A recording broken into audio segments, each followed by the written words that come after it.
성도는 저 천국을 향해 가는 사람들이죠. 신앙생활의 시작은 믿음이지만 마지막은 뭘까요?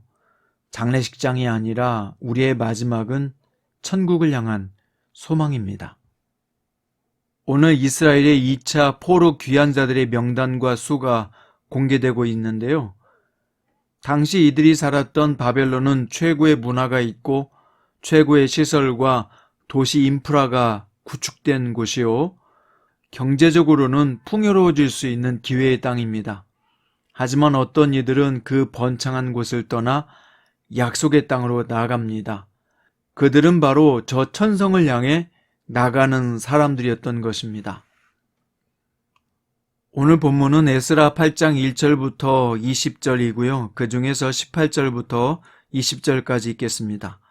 우리 하나님의 선한 손에 도우심을 입고 그들이 이스라엘 손자 레위의 아들 말리의 자손 중에서 한 명찰한 사람을 데려오고 또 세레비아와 그의 아들들과 형제 18명과 하샤바와 무라리 자손 중 여샤야와 그의 형제와 그의 아들들 20명을 데려오고 다윗과 방백들이 레위 사람들을 섬기라고 준 느디딤 사람 중 성전 일꾼은 220명이었는데 그들은 모두 지명받은 이들이었더라. 아멘.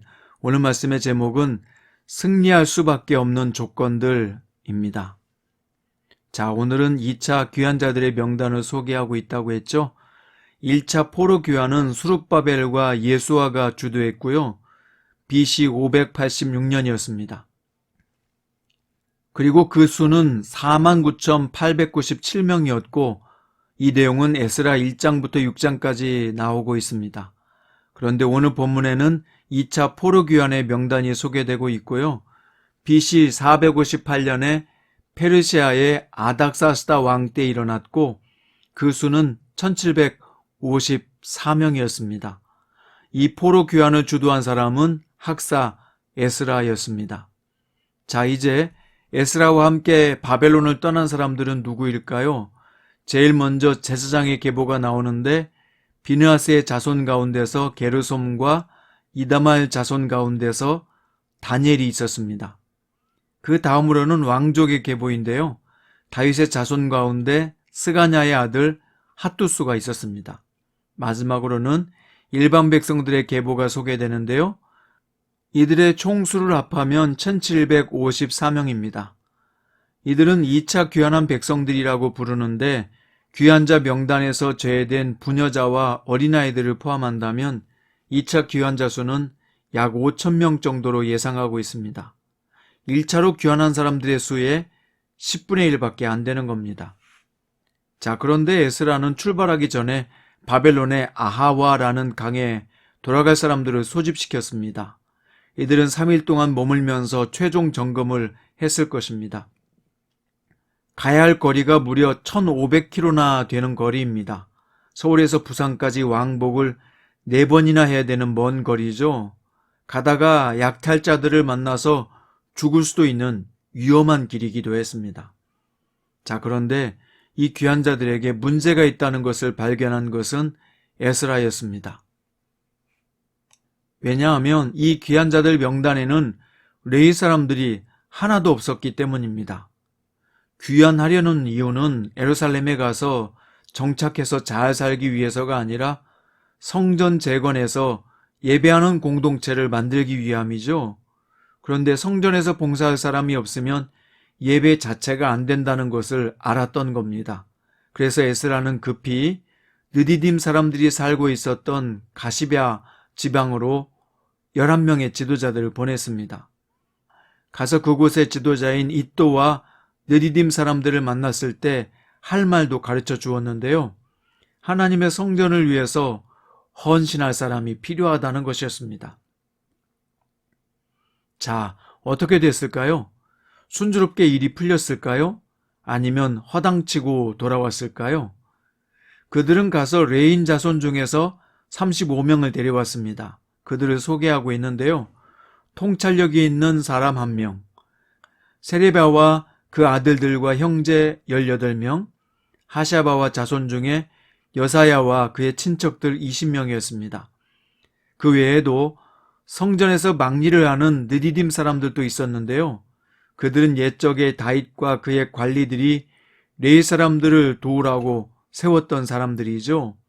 이들의 후손 가운데 220명이 합류하게 되었습니다.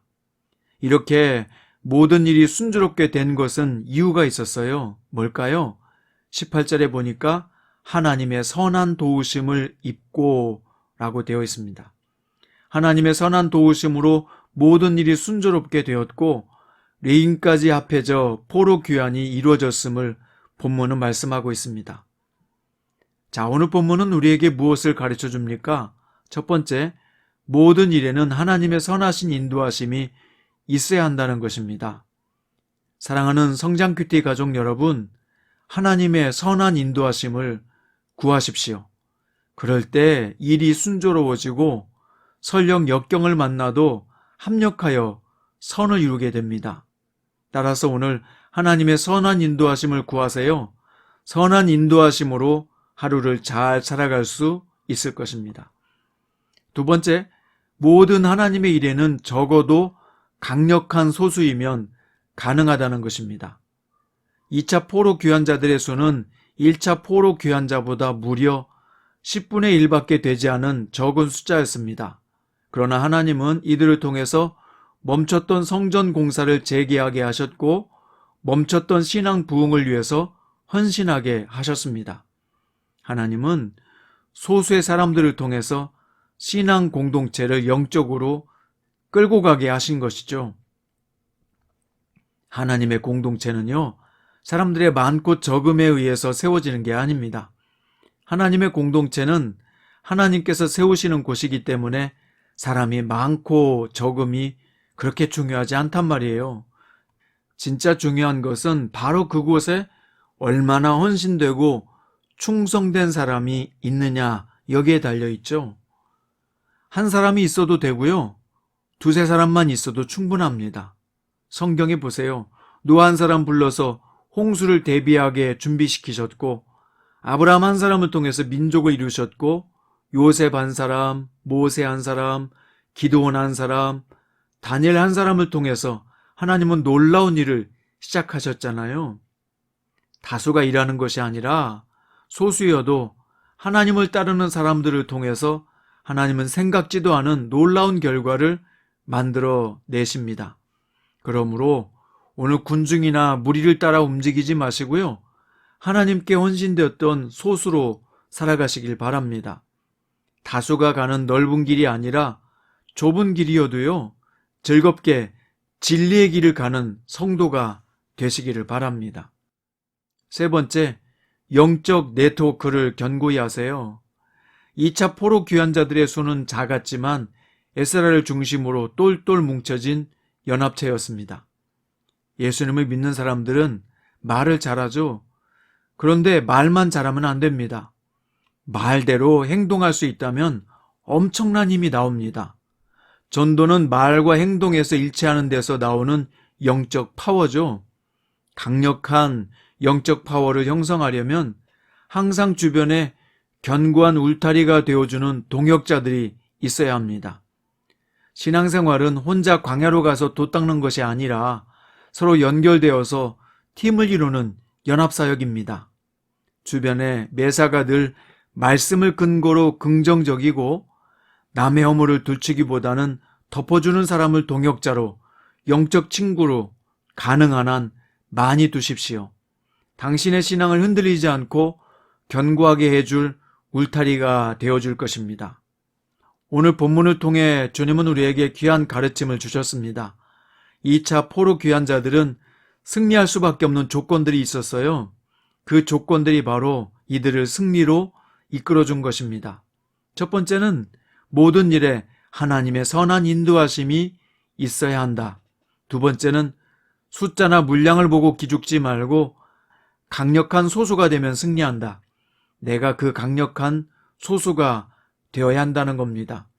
세 번째는 홀로 싸우지 말고 영적 네트워크를 견고히 하라. 이게 승리의 비결이라는 것입니다. 오늘 이 세 가지 조건을 갖추어서 승리의 대열에 합류하는 성도가 되시기를 주님의 이름으로 축원드립니다. 기도드립니다. 주님, 오늘도 하나님의 선한 인도하심이 있기를 원합니다. 저희를 선한 인도하심 속에서 인도해 주시고 모든 일들을 하나님 안에서 잘 감당할 수 있도록 이끌어 주옵소서. 또한 숫자나 물량을 보고 선택하는 것이 아니라 강력한 소수가 되게 하시고, 그리고 그 강력한 소수의 그룹에 우리가 들게 하소서.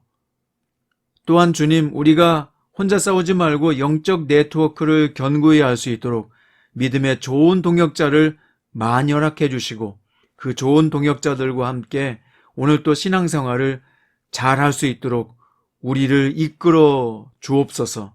살아계신 예수님의 이름으로 기도드립니다.